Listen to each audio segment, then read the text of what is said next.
निजाम है, इसमें एक तो जिंदगी है और दूसरी बात यह कि ताकि तुम लोग परहेजगार बन जाओ, ताकि तुम लोग परहेजगार बन जाओ। बल्कि अगर सच पूछे तो जो जिंदगी है ना वो है ही इसलिए कि इंसान परहेजगार बन जाएगा। उसके बाद देखें, बात को समझें, किसी को कत्ल करना, किसी को जान से मारना, किसी को तकलीफ देना, यह नेकी का काम है या गुनाह का काम है? यह गुनाह का काम है, बहुत बड़े गुनाह का काम है। बल्कि शिर्क के बाद जो बड़े बड़े गुनाह जो गिनवाए गए, जो बड़े बड़े गुनाहों को हदीस शरीफ में जो गिनवाया गया है, बाद हदीसों में 7 गुनाह आते हैं ऐसे जो बड़े बड़े गुनाह हैं, उसमें यह कत्ल भी है कि किसी इंसान को नाहक मार देना, जुल्म करते हुए मार डालना, इतना बड़ा गुनाह है। यहां तक कि कुफ्र तक का खतरा रहता है अगर कोई उसे सही भी समझ रहा है कि मैं इसे मार रहा हूं, सही है। बल्कि कहीं ना कहीं सच पूछो तो जब कोई किसी को मार रहा था तो वो ये समझता है कि इसके लायक है और ये सही भी है, मैं ठीक कर, यानी किसी को कत्ल करना का जायज समझ लेगा इंसान तो इस्लाम से निकल जाएगा। अगर किसी को कत्ल करना जायज समझ लेगा, नाहक जुल्म के साथ, तो अब ये गुनाह है। तो अगर अल्लाह ताला किसास का लॉ नहीं रखता, ये कानून नहीं बनाएगा कि भाई अगर किसी ने कत्ल किया है तो उसके बदले में उसे भी मार डाला जाए, तो लोग जरी हो जाएंगे। जैसे कि आजकल लोग जरी हैं, जरी का मतलब हिम्मतें बढ़ जाएंगी, शेर हो जाएंगे वो कि अरे कि कत्ल, जहां जिससे थोड़ी सी बात हुई ज्यादा टेंशन मत लो, इतना लंबा बोलते हैं ना आजकल कि कौन 10-20 साल केस कूस के चक्कर में पड़ेगा, उड़वा दो, या तो खुद कत्ल कर देते हैं, वरना भी सुपारी सिस्टम आजकल चलता है कि दूसरे को दिया रुपया और उससे मरवा दिया कि केस भी बंद। अच्छा, अगर कोई गवाह था, गवाह को भी मरवा दो। आजकल मरवाना सबसे आसान काम, यानी किसी को भी जान से खत्म करवा दो, ये सबसे आसान काम लगता है लोगों को कि ना केस की टेंशन, जितना वकील को देंगे, केस को देंगे, बात ही खत्म। तो देखें, तो इसमें जिंदगियां और खत्म हो रही हैं, लोगों की जान क्या हो गई है, बेकीमत हो गया है, खून पानी के भाव हो गया है। किसी को भी कत्ल कर दे, बस आदमी मजबूत हो या गुंडा हो या लीडर हो, मजबूत हो, ताकतवर आदमी अगर है तो, बल्कि ताकतवर क्या, जब ये चीज बहुत आम हो जाती तो कोई किसी को भी कत्ल कर रहा है, ठीक है, तो इसका मतलब क्या हुआ, यानी जिंदगी बेहैसियत हो गई, जिंदगी की कीमत ही नहीं बची, यानी जिंदगी खतरे में पड़ गई लोगों के, है ना। तो इससे गुनाह और फैल रहे हैं, ये गुनाह है कत्ल करना, और जिंदगी भी खतरे में पड़ गई।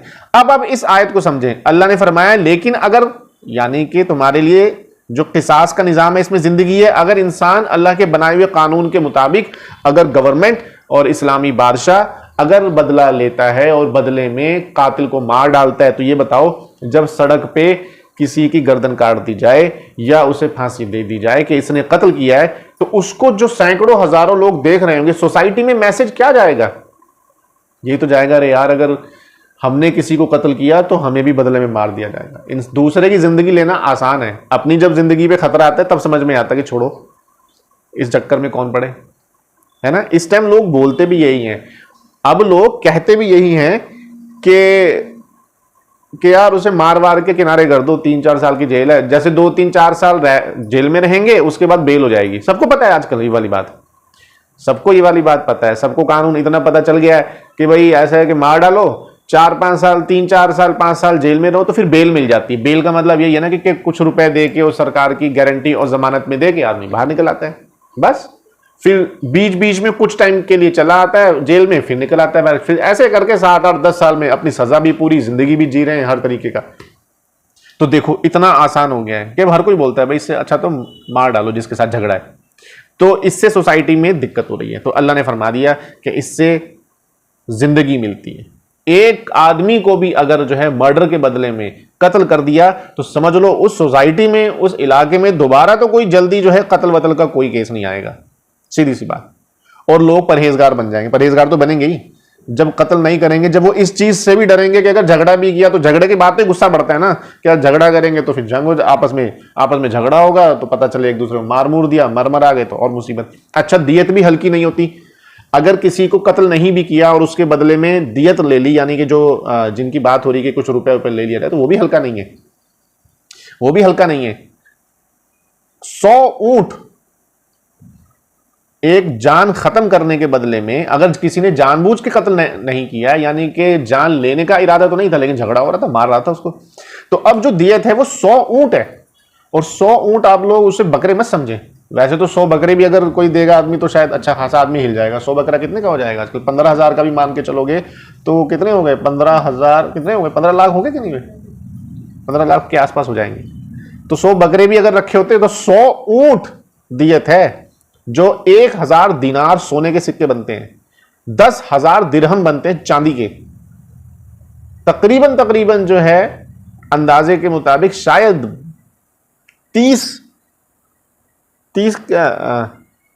3,000 तोला चांदी के आसपास बनता है, अंदाजा, ये अंदाजा है हमारा, ये जो हम बता रहे हैं। वरना 100 तो पक्के हैं, 1000 दिनार कह लो या 10,000 दिरहम, दिरहम चांदी होती है।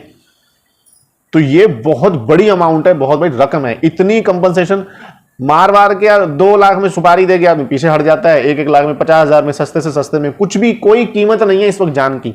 और ये सब क्यों हो रहा है? किसास जो अब नहीं रहा, इसलिए नहीं रहा, मतलब जो इस्लामी मुल्क है वहां पर ही होगा, इसके अलावा और जगह पे है ही नहीं। बल्कि लोग तो बैन कर रहे हैं मर्डर के बदले में कातिल को मारने को, यानी सजाए मौत को तो लोग खत्म कर रहे हैं। तो इससे तो और ज्यादा खून खराबा बढ़ रहा है।